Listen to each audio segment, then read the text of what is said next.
The next set of exercises are designed to help keep mobility in the upper back and neck. You can start with some normal neck exercises for moving forward and backward, or flexion and extension exercises. This will just help keep the neck loose as you wear your sling. Also, you can go side to side, tipping one ear down to the shoulder on each side. And then rotation will help maintain normal motion in the neck as well. One of the important exercises after a shoulder surgery is to maintain motion of your shoulder blades or scapula. What you want to do is bring the shoulder blades back with careful attention not to move the shoulder joint itself. The arm should stay right in line with the body, but should move straight back.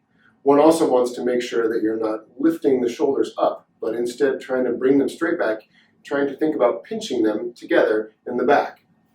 As you see here, he's going ahead and pinching his shoulder blades together without moving the shoulder and arm and without raising his shoulders up.